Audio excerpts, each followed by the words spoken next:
Saudara-saudara yang terkasih dalam nama Tuhan Yesus Kristus, selamat pagi di hari yang baru, di minggu yang baru. Mari kita beribadah sejenak. Kita menyanyikan Bukende HKBP dari nomor 569 ayat 1.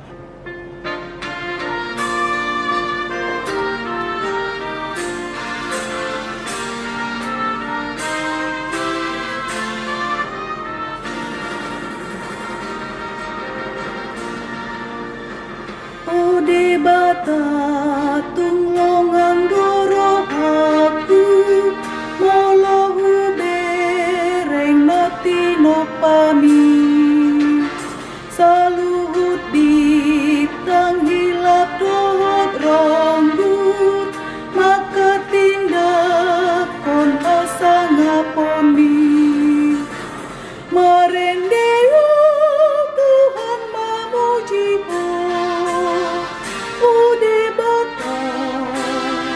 sangat doa merendeo Tuhan memujiku ude batu sangat doa.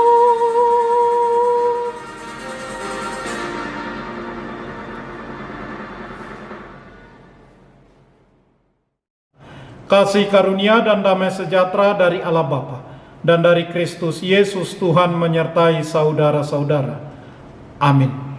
Saudara-saudara yang terkasih, firman Tuhan renungan harian Senin 31 Januari 2022 dari kitab Yeremia pasal 32 ayat 17 mengatakan, "Ah, Tuhan Allah, sesungguhnya Engkaulah yang telah menjadikan langit dan bumi dengan kekuatanmu yang besar dan dengan lenganmu yang terentang. Tiada suatu apapun yang mustahil untukmu." Dalam bahasa Batak Toba mengatakan, "Yale Tuhan Jehovah idama nunga dijadi hoko akalangit dohot tanon marhite-hite hagogo ommu nagodangi dohot marhite-hite tangammu natoltoli idangadong naso tarpatu paho nanggosada." Demikian firman Tuhan. Saudara-saudara, tangan adalah alat gerak pada tubuh manusia yang fungsinya sangat vital untuk beraktivitas. Selain itu, bagian tubuh ini juga memiliki struktur yang cukup unik dan berbeda dengan bagian tubuh lainnya. Kekuatan yang memadai membentuk dasar fungsi tangan normal. Bagian tubuh ini dirancang untuk menggenggam agar gerakan yang dilakukan tepat, dan organ ini berfungsi sebagai sentuhan atau rabaan. Bagian depan atau bagian sisi telapak tangan disebut sebagai sisi palmar, sementara itu bagian belakang tangan disebut sisi punggung. Tangan harus dikoordinasikan untuk melakukan tugas motorik yang halus dengan presisi. Demikian juga dengan tulang lengan atas adalah salah satu tulang paling panjang dalam tubuh manusia. Secara garis besar, fungsi tulang lengan adalah membantu manusia untuk bisa mengangkat barang dan bergerak dengan leluasa. Selain itu, fungsi tulang lengan atas adalah menjadi tempat menjalarnya pembuluh arteri dan saraf. Nabi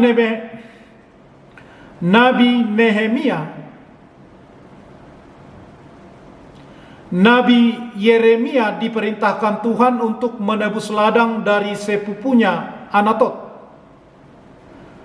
Nabi Yeremia diperintahkan Tuhan untuk menebus ladang dari sepupunya di Anatot. Saat itu di masa pemerintahan Sedekia, Babel sedang mengancam Yerusalem agar takluk dan tidak memberontak. Firman Tuhan kepada Yeremia bahwa Nebukadnezar akan menawan Sedekia dan menaklukkan Yerusalem. Dalam situasi seperti ini sungguh rugi menanam investasi berupa tanah. Siapa berani menjamin bahwa tanah tersebut akan tetap dimiliki. Bagaimana kalau pasukan Babel menjara tanah tersebut? Namun itulah perintah Tuhan dan Nabi Yeremia pun patuh. Surat-surat kepemilikan tanah itu kemudian disimpan dalam sebuah bejana tanah supaya terpelihara dan kemudian hari bisa dimanfaatkan. Yeremia menaati firman Tuhan walau saat itu ia tidak mengerti arti dan tujuan firman Tuhan tersebut. Kemudian dalam doanya membantu Yeremia untuk menunjukkan pemahaman kepadanya tentang kasih dan keadilan Tuhan. Oleh kasihnya lah umat Tuhan dimerdekakan dari perbudakan Mesir dan dijadikan bangsa dengan tanah Kanaan sebagai wilayah kedaulatan mereka. Namun ketika umat berkhianat dan menyembah ilah lain, Tuhan di dalam keadilannya menghukum umatnya dengan membuang mereka dari wilayah mereka tersebut. Sebentar lagi hukuman akan menimpa Yehuda. Kalau begitu keadaannya, apa gunanya membeli tanah ladang di Anatot? Dalam ketidakmengertiannya, Nabi Yeremia tetap percaya dan mengandalkan Tuhan. Maka ia taat melakukan perintahnya. Bagi Nabi Yeremia, dengan kekuatan Tuhan yang besar dan dengan lengan Tuhan yang terentang, tiada suatu apapun yang mustahil. Saudara-saudara, biarlah kita tetap setia dan menaati firman Tuhan walau kadang kita tidak mengerti, bahkan merasa perintah Tuhan itu tidak cocok dengan situasi kita saat ini. Tuhan tidak pernah keliru dalam segala rancangannya dan dalam segala rencananya. Amin. Marilah kita berdoa.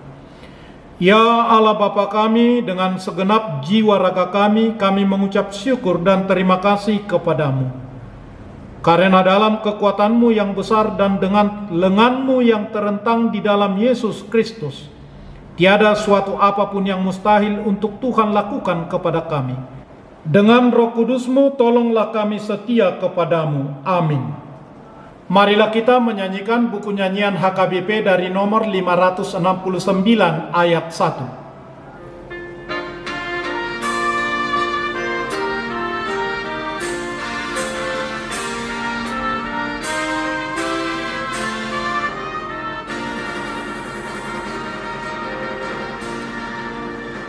Ya Allahku, hatiku sungguh heran melihat ciptaan-Mu yang besar.